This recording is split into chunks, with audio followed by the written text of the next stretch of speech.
Hello, नमस्कार, आदाब, सत श्री अकाल और अस्सलाम वालेकुम। मैं हूं मोहम्मद अहमद काज़मी, लेकर आया हूं आपका पसंदीदा कार्यक्रम आपके रूबरू। इस कार्यक्रम के जरिए हम आपको कुछ जानकार लोगों से मिलवाते हैं और जो कुछ देश में बड़ी घटनाएं हो रही हैं उस पर उनकी राय जानने की कोशिश करते हैं। बहुत तेजी से वाकयात हो रहे हैं। कर्नाटक इलेक्शन कैंपेन में बहुत कुछ हुआ है। आज उस कैंपेन का आखिरी दिन है।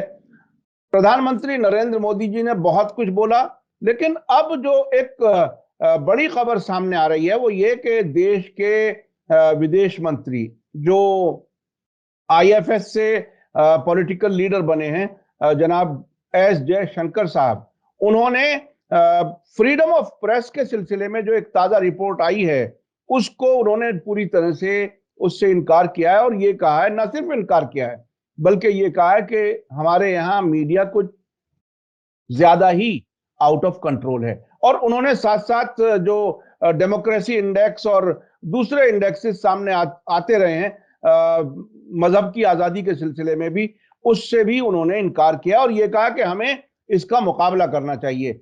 जिस पर उन्होंने बात की है वो एएनआई से बात की है। एएनआई भारत सरकार की इस वक्त सबसे ज्यादा चहीती न्यूज एजेंसी है। इस सब पर बात करने के लिए मेरे साथ खास मेहमान हैं जनाब अपूर्वानंद जी, प्रोफेसर अपूर्वानंद जी, जो दिल्ली में दिल्ली यूनिवर्सिटी में हिंदी डिपार्टमेंट में प्रोफेसर हैं और बहुत ही जाने माने सोशल एक्टिविस्ट हैं।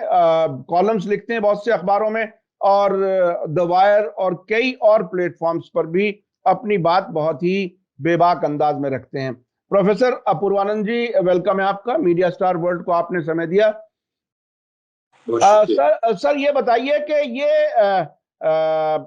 इस लेवल पर, इस सतह पर, फॉरेन मिनिस्टर के लेवल पर इतने जो इंटरनेशनल किस्म की जो रिपोर्टें आ रही हैं, ये रिपोर्ट जो ताजा आई है वो रिपोर्टर्स विदाउट बॉर्डर, ये इंटरनेशनल सतह पर एक अच्छी खासी जानी मानी संस्था है।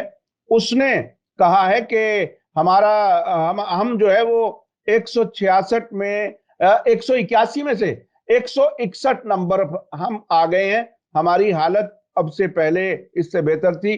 पाकिस्तान 150 पर है, वो 157 पे था, उसने कुछ इंप्रूव किया। श्रीलंका 135 पर है। और मैं अपने दर्शकों को बता दूं कि सबसे टॉप जहां पर मीडिया की आजादी को एक्सेप्ट किया गया है उसमें नॉर्वे, आयरलैंड और डेनमार्क हैं। और सबसे निचली सतह पर जिन मुल्कों को बताया गया है वो वियतनाम, चीन और नॉर्थ कोरिया है। प्रोफेसर अपूर्वानंद जी, आप कैसे देख रहे हैं एस जयशंकर जी के बयान को? तो हाँ, जयशंकर साहब ने जो बात की है उससे मुझे बहुत हैरानी नहीं हुई, क्योंकि इसके पहले अनुराग ठाकुर भी लोकसभा में कुछ इसी किस्म की बात कर चुके हैं संसद में। और उन्होंने कहा है कि हमारी सरकार इस तरह की जो रैंकिंग है, इस रैंकिंग को स्वीकार नहीं करती है। और उन्होंने कहा कि यह जो उनकी मेथोडोलॉजी है उसको भी हम एक्सेप्ट नहीं करते हैं। और हमारे जो फंडामेंटल्स हैं डेमोक्रेसी के वो बहुत मजबूत हैं।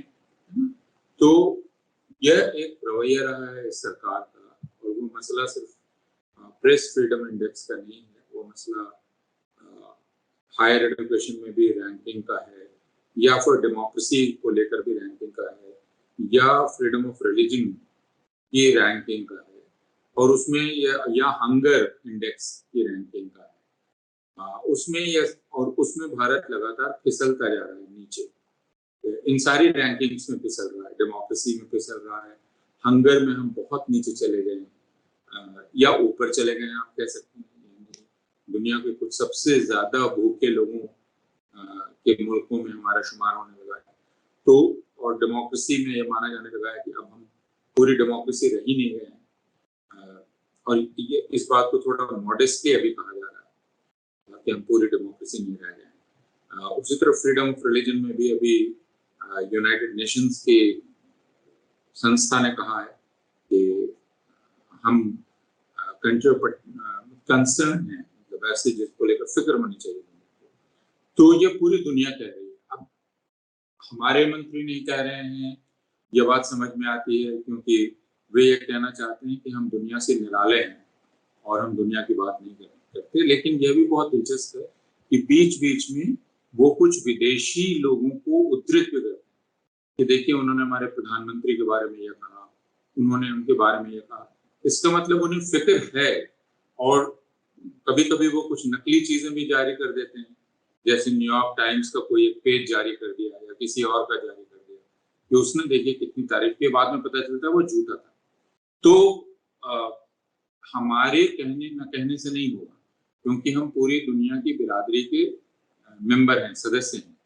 तो उसमें पूरी दुनिया हमको किस तरह देख रही है इसके मानी है, और पूरी दुनिया हमको बहुत फिक्र के साथ अब देख रही है हर मामले में। तो आज से 10 साल पहले हम कह सकते थे कि हम प्रेस के मामले में बहुत आज़ाद हैं, लेकिन अब खुद हिंदुस्तान के मीडिया के लोग जानते हैं कि वो कितने आज़ाद हैं। कुछ लोग अपनी मर्जी से चले गए हैं, कुछ लोग दबाव से गए हैं, कुछ रेवेन्यू के चलते गए हैं, लेकिन मीडिया कितनी आज़ाद है ये बात हम सारे लोग जानते हैं। इस बात को इस तरह से देखा जा सकता है कि अगर मणिपुर में जो घटनाएं हुई पिछले, तो आप हिंदी अखबारात को उठा के देख लीजिए वो कहाँ हैं, उन पर कितनी निगाह है उनकी, तो किस तरह उसको कवर किया जा रहा है। या फिर किसी भी मुल्क में अगर ओलंपिक पदक विजेता सड़क पर आ जाएंगे सेक्सुअल हैरासमेंट या यौन उत्पीड़न के मामले को लेकर किसी भी मुल्क में, तो वो पहले पन्ने की खबर बनी रहेगी ऊपर। लेकिन हमारे यहाँ क्या हुआ टेलीविजन चैनल में या बाकी जगह, तो अब आप ये कह सकते हैं कि आपको गुलाम रहने की आजादी है। कोई टेलीविजन चैनल कह सकता है, जब लोगों ने पूछा कि भाई आपने जम्मू कश्मीर के पूर्व राज्यपाल ने इतनी बड़ी बड़ी बातें कही, उन्होंने कहा कि प्रधानमंत्री को भ्रष्टाचार से कोई ऐतराज नहीं, उनको कोई दिक्कत नहीं। उन्होंने कहा कि 370 के बाद वहां भ्रष्टाचार था। उन्होंने पुलवामा जैसे हमले को, जिसको लेकर पूरा देश उबलने लगा, उसके बारे में कहा कि वो पूरी तरह से सरकार की लापरवाही। लेकिन पूरे मीडिया ने तय कर लिया कि हम इस पर कोई सवाल नहीं करेंगे। तो आप ये कह सकते हैं कि मीडिया ने खुद तय किया, मीडिया ने खुद तय किया कि वो सरकार से कोई सवाल नहीं करेगा। सरकार ने कुछ मीडिया को नहीं कहा, ये मीडिया ने खुद तय कर लिया। तो जब आप यहां पहुंच जाएं जहां मीडिया खुद तय करने लगे कि वो सरकार से सवाल नहीं करेगा, तो आपको किसी प्रेस फ्रीडम इंडेक्स की जरूरत ही नहीं रह जाती। वह जो हालात हैं उनको वह चीज बयान कर देती है कि आपके हालात ये हैं। तो जयशंकर साहब भी जानते हैं वे क्या बोल रहे हैं, अनुराग ठाकुर भी जानते हैं वे क्या बोल रहे हैं, और हम और आप भी जानते हैं कि वे क्या बोल रहे हैं। अच्छा, प्रोफेसर अपूर्वानंद जी, आपने दुनिया को बहुत नजदीक से देखा है, बहुत सी चीजें। एक राय ये है कि हम लोग जिस जिस दौर से हम गुजर रहे हैं, वो हम डेमोक्रेसी को तानाशाही में बदलते हुए दौर के गवाह बन रहे हैं। क्या आप भी इस राय को ठीक समझते हैं, या इससे ज्यादा या इससे कम कुछ? क्या तानाशाही एक नाकाफी लफ्ज है। आप जब डिस्क्राइब करना चाहते हैं, बताना चाहते हैं कि आप किन हालात में हैं, तो उनमें यह कहना फिर काफी नहीं होगा कि हम दरअसल एक डेमोक्रेसी को डिक्टेटरशिप में बदलते हुए या जमहूरियत को तानाशाही में बदलते हुए, आपको यह कहना होगा कि आप दरअसल हिंदुस्तान को एक टोटलिटेरियन स्टेट में बदलते हुए देख रहे हैं। सिर्फ टोटलिटेरियन स्टेट में नहीं, बल्कि एक टोटलिटेरियनिज्म कई तरह का हो सकता है। टोटलिटेरियन स्टेट का एक उदाहरण चीन है, एक उदाहरण सोवियत यूनियन था, एक उदाहरण जर्मनी था, हिटलर का जर्मनी। तो हम जिस टोटलिटेरियनिज्म की तरफ बढ़ रहे हैं, उसको अगर जो हमारे पास डेफिनेशनल टर्म्स हैं, उन डेफिनेशनल टर्म्स को लें, तो हमको कहना पड़ेगा कि ये टोटलिटेरियनिज्म फासिज्म वाला टोटलिटेरियनिज्म। और फासिज्म की जो खासियत होती है वो ये कि मैं ये मानता हूँ, और दुनिया भर में जो फासिज्म देखा गया है उसमें सिर्फ तानाशाही नहीं होती है, डिक्टेटरशिप नहीं होती है। डिक्टेटरशिप अलग अलग किस्म की हमने देखी है। फासिज्म में तानाशाही तो होती ही है, लेकिन एक दूसरी चीज है वो ये कि उसमें एक मेजॉरिटेरियनिज्म होता है। और वो बहुसंख्यकवाद पैदा किया जाता है या उसके आधार पर ही फासिज्म चलता है। जैसे जर्मनी में ये बहुसंख्यकवाद, जर्मन आर्य बहुसंख्यकवाद जो, और इसलिए उसमें एक ग्रुप को आइडेंटिफाई किया जाता है जिसके खिलाफ काम किया जाना। तो जर्मनी में ये ग्रुप यहूदियों का था, और भी बाकी लोग उसमें शामिल थे, कम्युनिस्ट भी शामिल हुए उसमें, जो डिसेबल्ड लोग थे वो शामिल हुए, बुजुर्ग शामिल हुए, यानी जो अनप्रोडक्टिव लोग थे वो शामिल। तो उसको आप फैसिस्ट टोटलिटेरियनिज्म कह सकते हैं। तो हिंदुस्तान जिस दौर में अब पहुंच गया है वह दौर फैसिस्ट टोटलिटेरियनिज्म का दौर है, जिसमें जो जैसे वहां यहूदियों को आइडेंटिफाई किया गया है, हिंदुस्तान में मुसलमानों को और ईसाइयों को आइडेंटिफाई किया गया। और तो ये आउट ग्रुप जो इन ग्रुप आइडेंटिफाई किया गया वो हिंदू है, जिसको बनाया जा रहा है और कहा जा रहा है कि ये हिंदुओं का मुल्क है और बाकी सब बाहरी हैं। तो उनको या तो हिंदुओं की मर्जी से चलना पड़ेगा, या हम उनको डिसिप्लिन कर देंगे, हम उनको दुरुस्त कर देंगे, या फिर उनके साथ हम जैसा चाहे बर्ताव कर सकते हैं। तो आप जो कानून बन रहे हैं उन कानूनों में देख सकते हैं कि आप मुसलमानों को एक तरह से दूसरे दर्जे की शहरियत में ढकेल रहे हैं। उनकी जिंदगी के बहुत सारे हिस्सों को अब आप कंट्रोल करना चाहते हैं, वो क्या खाएंगे, क्या पिएंगे, कैसे रिश्ते बनाएंगे। एक मुसलमान मर्द अब आजाद नहीं है एक अपनी तरह से रिश्ते बनाने के लिए। अगर वो एक हिंदू लड़की से शादी कर ले तो उसका जेल जाना निश्चित है। उसी तरह आप अपने धर्म का प्रचार नहीं कर सकते, आप अपनी पसंद का खाना लेके नहीं चल सकते। तो कानून ऐसे बनाए जा रहे हैं, सीए जैसा कानून बन गया, ट्रिपल तलाक जैसा कानून बन गया। तो एक ही चीज के लिए हिंदुओं, अगर हिंदू अपनी बीवी को बिना किसी प्रोसेस के छोड़ दे तो उसके लिए तो कोई सजा नहीं है। कोई सजा है? कोई सजा नहीं। लेकिन मुसलमानों के लिए आपने एक सजा मुकर्रर कर दी 3 साल की। भाई ट्रिपल तलाक क्या है? आप कहेंगे कि बिना प्रोसेस के तलाक, बिना प्रोसेस के छोड़ देना, यही है ना। लेकिन वो फिर भी तलाक है। तो तलाक लेकर मुसलमान औरत तलाक का जो तलाक से जो प्रोटेक्शन मिलेगा वो तो ले सकती है, कर सकती है। लेकिन हिंदू औरत को बिना कहे अगर हिंदू मर्द छोड़ दे तो वो तो कुछ कर भी नहीं सकती, क्योंकि वो तलाकशुदा भी नहीं है, तो वो भरण पोषण भी नहीं मांग सकती। लेकिन इसके लिए आपने क्या कानून बनाया? कोई कानून है? कोई कानून नहीं। तो इस तरह के कानून बनाना जिसमें आप मुसलमानों को हर मायने में दूसरे दर्जे के शहरी बना देते हैं, ईसाइयों के चर्च पे हमले करते हैं, उनकी प्रार्थना सभाएं भंग करते हैं, उनके पादरियों को पीटते हैं। तो इसलिए आपने पूछा कि कहाँ है, तो ये सिर्फ तानाशाही का मसला नहीं है, ये फैसिस्ट टोटलिटेरियनिज्म का मसला है। अच्छा, ऐसी हालत में जिस जिस प्रोसेस से गुजरते गुजरते हम यहाँ तक पहुंचे हैं, इसमें क्या जो अपोजिशन का रोल होना चाहिए था, क्या आप उससे मुतमईन हैं? क्या अब भी, मिसाल के तौर पर कर्नाटक में एक बात कही गई कांग्रेस की तरफ से कि बजरंग दल को वो बैन करेंगे एक मुस्लिम ऑर्गेनाइजेशन के साथ साथ, और उसके बाद उस पर जिस तरह से जवाब बीजेपी की तरफ से आया, जय बजरंग बली बोल करके ही वोट डालो, तो उसके बाद अब वो कांग्रेस बची फिर रही है, उसको अपनी बात को ठीक से नहीं कह पा रही है। तो क्या अपोजिशन भी इस बदलती हुई, बदतर होती हुई हालत के लिए जिम्मेदार है?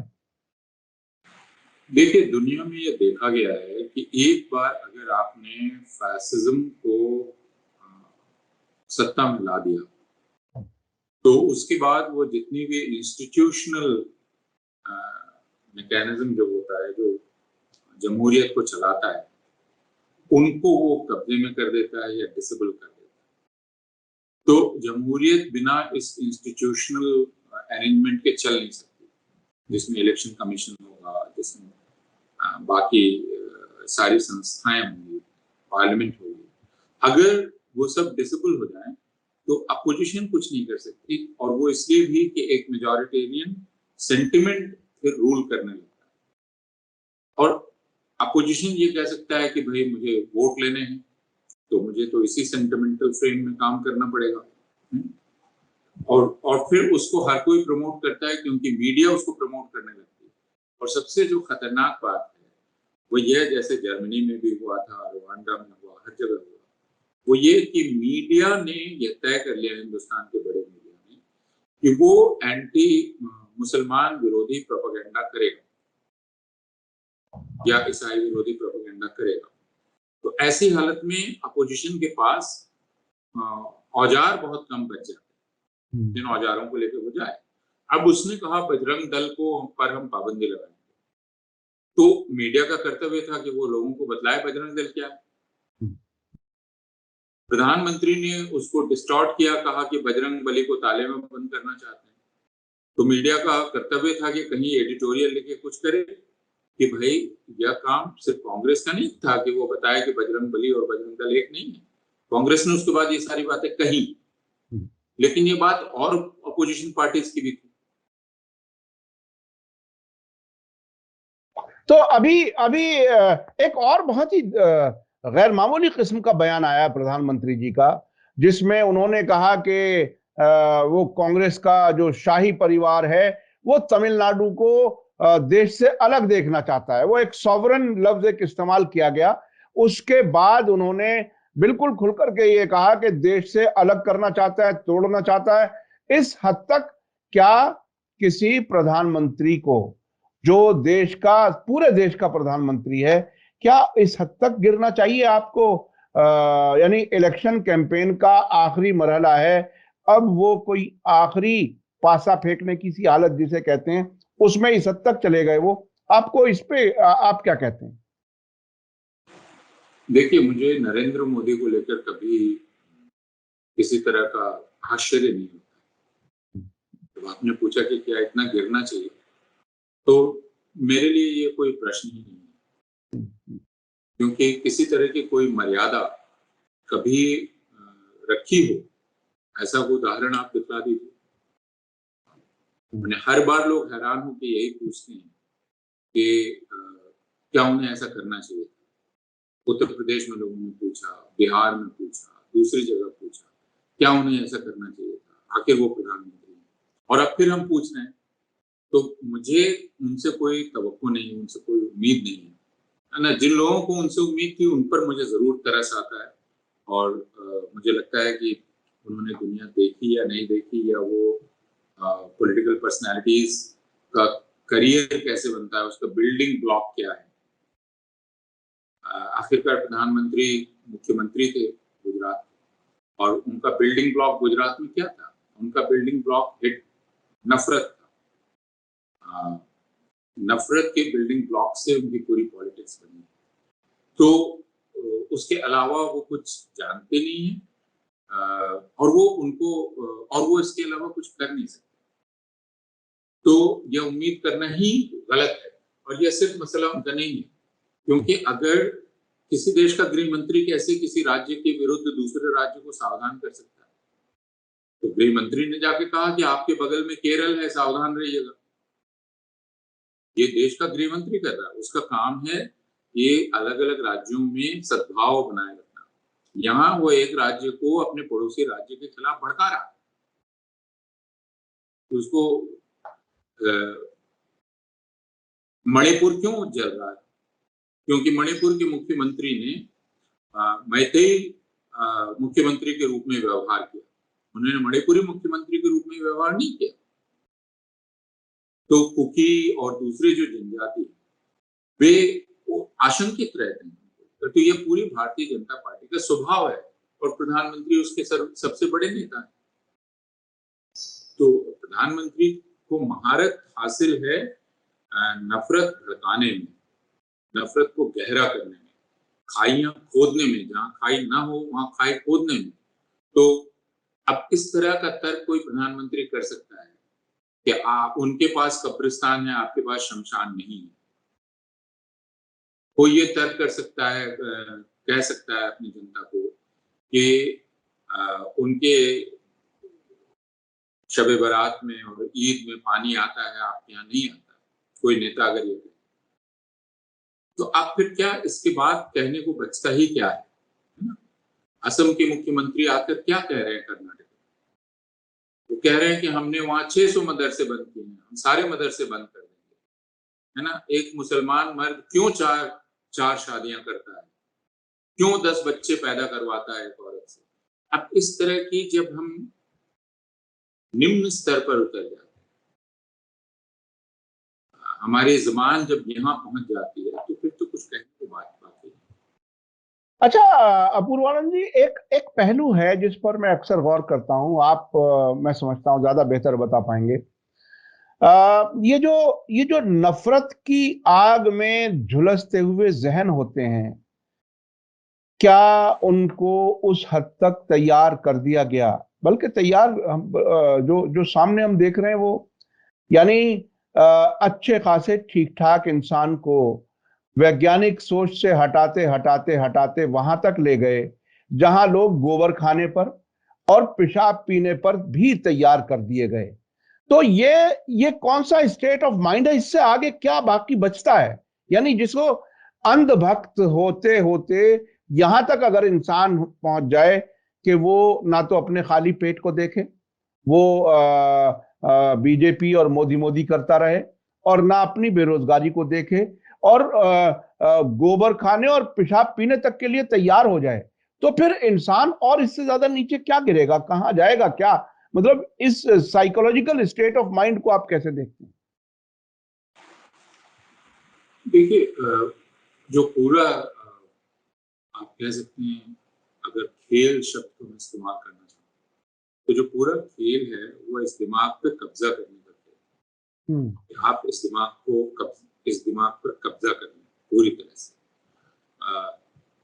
इसको मैं कॉग्निटिव रिकॉन्फ़िगरेशन कह सकता हूँ।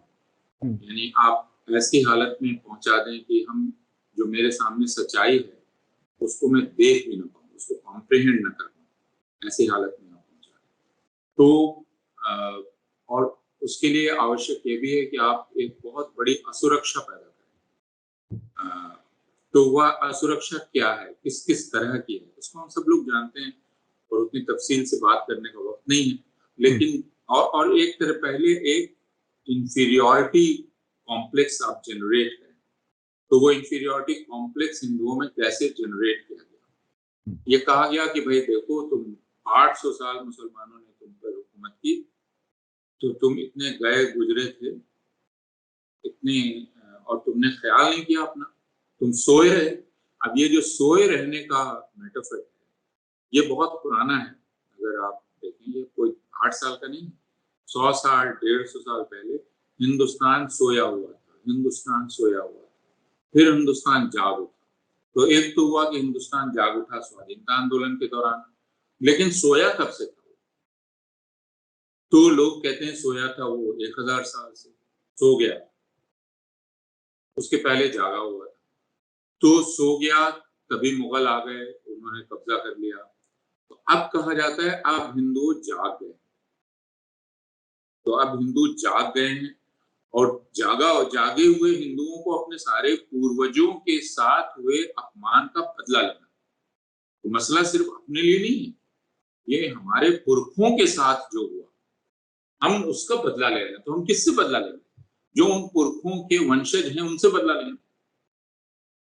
यह समझाया गया कि आप दरअसल अभी जो कर रहे हैं, यह जंग आज की नहीं है, यह 1600 की है, 1700 की है, 1800 की है। जब हुमायूं यहाँ था, जब जहांगीर था, जब अकबर था, जब औरंगजेब था, वह जंग अभी लड़ी जा रही है। तो आप पहले इंफीरियॉरिटी कॉम्प्लेक्स में डालते हैं, इंफीरियॉरिटी कॉम्प्लेक्स में डालकर आप उसे वायलेंट बनाते हैं, आप उसको उसकी ड्यूटी बताते हैं, और फिर कहते हैं कि तुम्हारे पास और कोई चारा नहीं है मेरे लीडरशिप लेने के अलावा, क्योंकि मैं ही तुमको इस दिशा में आगे ले जा सकता हूँ। तो फिर आप खुद मजबूर हो जाते हैं कि उसकी सारी बातों को आप जस्टिफाई करें, लेजिटिमाइज करें, हालांकि उनमें से बहुत सारी बातों को हो सकता है आप गलत मानते हैं, और खुद वो आपके मटेरियल इंटरेस्ट को नुकसान पहुंचाती है। लेकिन अब आपके पास चारा नहीं रह गया, क्योंकि आपने उसको अपने आप को सुपुर्द कर दिया। हम्म। तो इसलिए आप कहते हैं अच्छा इससे क्या नुकसान है। मान लीजिए उसने थाली बजवा दी, हमने एक दिन थाली बजाई तो इससे नुकसान क्या, ठीक है किया।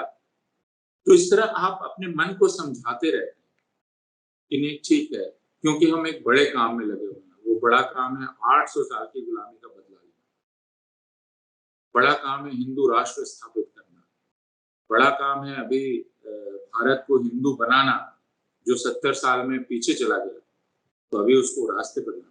तो हर यह एहसास कराया जाता है कि आप एक बड़े प्रोजेक्ट में लगे, तो इस बड़े प्रोजेक्ट के आगे छोटी छोटी बातें इनको ध्यान नहीं देना चाहिए, ये महंगाई और बेरोजगारी और बाकी चीजें। तो जहन साजी हो रही है, वो जहन साजी इस किस्म की हो रही की गई है। अब वो रियलिटी को देखने में नाकामयाब है, उसको जो रियलिटी दी जा रही है उस रियलिटी को उसको एक्सेप्ट करना है, क्योंकि उसको खुद को भी शर्मिंदगी से बचाना है। क्योंकि उससे पूछा जाएगा ये क्यों कर रहे हो, तो खुद को एम्बैरेसमेंट से बचाने के लिए अब उसे आर्गुमेंट खोजना, तो वो आर्गुमेंट खोजते हैं। जैसे आप ये पूछें कि ठीक है साहब, अतीक अहमद को मार डाला, अतीक अहमद डॉन था, तो लेकिन क्या इस तरह से मार डालने वाली इंसाफ का तरीका आप चलाएंगे? तो अदालतें नहीं रहेंगी। तो फिर वो खुद एक आर्गुमेंट निकाल लेते हैं कि देखिए हमारे यहाँ तो इतनी देर से फैसला होता है, क्या करें, तो गुंडे को क्या जिंदा रखने हैं, वगैरह वगैरह। तो वो खुद तर्क खोजने लगते हैं। फिर वो कहने लगते हैं, अगर आप उनसे पूछिए कि अच्छा ठीक है आपको मुसलमान डॉन से बहुत दिक्कत है, हिंदू डॉन, तो नहीं असल में मुसलमानों में मिलिटेंसी बहुत होती है, तो मुसलमान डॉन के आने से खतरा है, क्योंकि ज्यादा असर मुसलमानों पर पड़ता है, हिंदुओं पर उतना असर नहीं।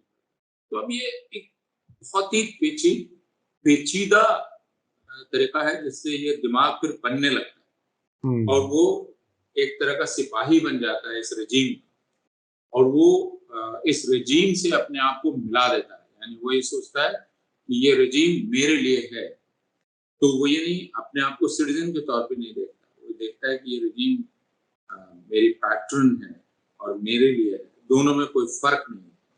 तो इस रजीम की हिफाजत करना उसका काम।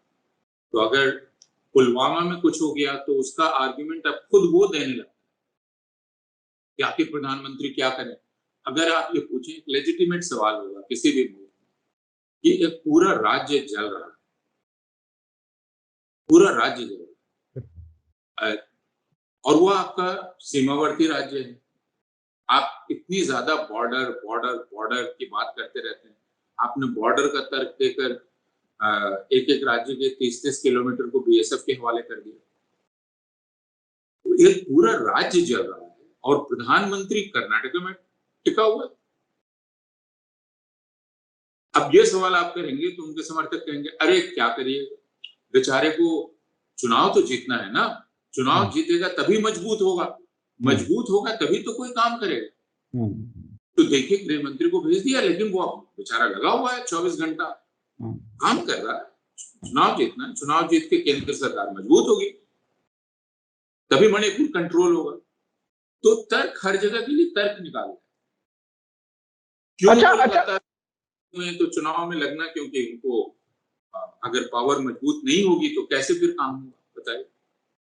अच्छा अपूर्वानंद जी, इस हालत में पहुंचने के बाद शायद आपने दुनिया की तारीख में कुछ और मुल्कों के भी ऐसे बदलते हालात के बारे में पढ़ा होगा, जरूर जाना होगा।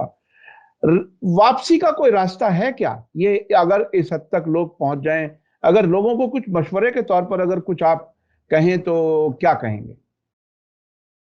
देखिए मैं अभी भी ये मानता हूँ हिंदुस्तान में हम जिस बदतर हालत में पहुंच गए, इसके बाद भी मैं मानता हूँ कि चूंकि हिंदुस्तान में एक जमहूरियत की प्रैक्टिस रही 70 साल, ये प्रैक्टिस जर्मनी को नहीं थी, और हिंदुस्तान एक बहुत मुख्तलिफ किस्म के जुबानों और मुख्तलिफ किस्म के कल्चर्स से बना हुआ मुल्क है। तमिलनाडु है, केरला है और बाकी राज्य हैं। तो उन राज्यों, वो सारे राज्य बिहार, उत्तर प्रदेश की तरह नहीं है या मध्य प्रदेश की तरह नहीं है, बल्कि मैं ये कहता हूँ कि केरल और तमिलनाडु की बदनसीबी है कि चूंकि उत्तर प्रदेश के पास ज्यादा लोकसभा सीटें हैं, तो उत्तर प्रदेश के अहमकपन की कीमत केरल को चुकानी पड़ रही है, तमिलनाडु को चुकानी पड़ रही है। तो वहां के लोगों ने तो इस रजीम को नहीं चुना ना, वो किसकी कीमत चुका रहे हैं? क्योंकि उत्तर प्रदेश और मध्य प्रदेश और राजस्थान के लोगों ने ये फैसला किया, तो उनकी लोकसभा में जो ज्यादा सीटें हैं, उन ज्यादा सीटों की वजह से ही तो एक तरह से ये नॉर्थ इंडिया की हुकूमत चल रही है। तो मैं क्यों ये बर्दाश्त करूं, ये सवाल उठ सकता है।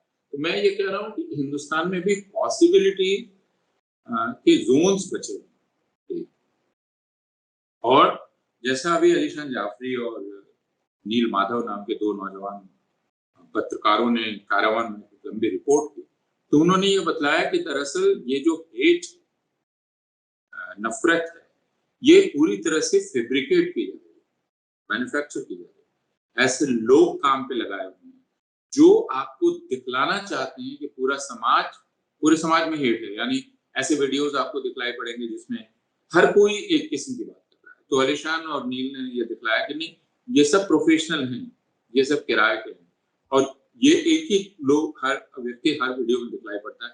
आप अगर लापरवाह, थोड़े बेपरवाह, तो आपको लगेगा अरे ये ऑल परवेडिंग, ऑल परवेसिव, ये पूरी तरह से समाज का जहन इसमें चला गया।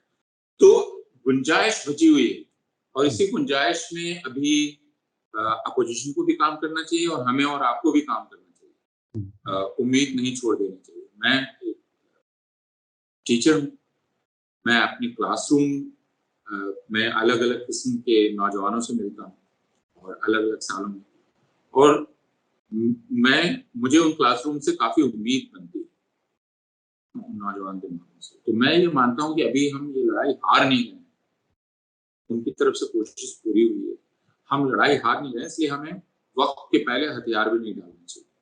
कि हमें अपनी तरफ से पूरी कोशिश करनी चाहिए, जैसे आप बातचीत कर रहे हैं, दूसरे लोग बातचीत कर रहे हैं, पूरी कोशिश करनी चाहिए। और हमें ये नहीं मान लेना चाहिए कि पूरा समाज अब ऐसा हो गया है जिससे हम बात नहीं कर सकते।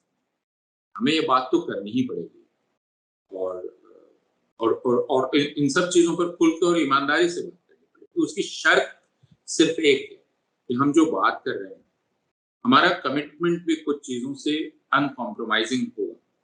जैसे हमारा कमिटमेंट जमहूरियत से अनकॉम्प्रोमाइजिंग होगा, हमारा कमिटमेंट सेक्युलरिज्म से अनकॉम्प्रोमाइजिंग, हमारा कमिटमेंट फ्रीडम से अनकॉम्प्रोमाइजिंग, और फ्रीडम हर तरह की। तो जब हम खुद ईमानदारी के साथ इन वैल्यूज को लेकर कमिटेड होंगे, तब हमारी बात में कुछ दम भी आए। वरना अगर हम खुद कोताही करने लगे और खुद कॉम्प्रोमाइज करने लगे, तो फिर ये लड़ाई कमजोर पड़ जाएगी। जी जी जी, बहुत बहुत शुक्रिया प्रोफेसर अपूर्वानंद जी, आपने बहुत ही अहम बात कही कि एक तो ये कि हमें उम्मीद नहीं छोड़नी चाहिए, दूसरा ये कि हमारे खुद वो कमिटमेंट हमारा जमहूरियत के लिए, फ्रीडम के लिए, सेकुलरिज्म के लिए हो, और हम ये ना समझें कि पूरा देश, पूरा समाज खराब हो गया, इसे सुधारा नहीं जा सकता। बहुत बहुत शुक्रिया, आपने हमारे लिए वक्त निकाला अपूर्वानंद जी। मैं दर्शकों को बता दूं कि अपूर्वानंद जी को आप बहुत अलग अलग प्लेटफॉर्म पर सुनते हैं। हम भी कभी कभी रिक्वेस्ट कर लेते हैं ये सोच करके कि शायद हमें वक्त मिल जाएगा। आपने हमें वक्त दिया, उसके लिए बहुत बहुत शुक्रिया। इसी के साथ मुझे दीजिए इजाजत। धन्यवाद, शुक्रिया। जय भारत, जय हिंद।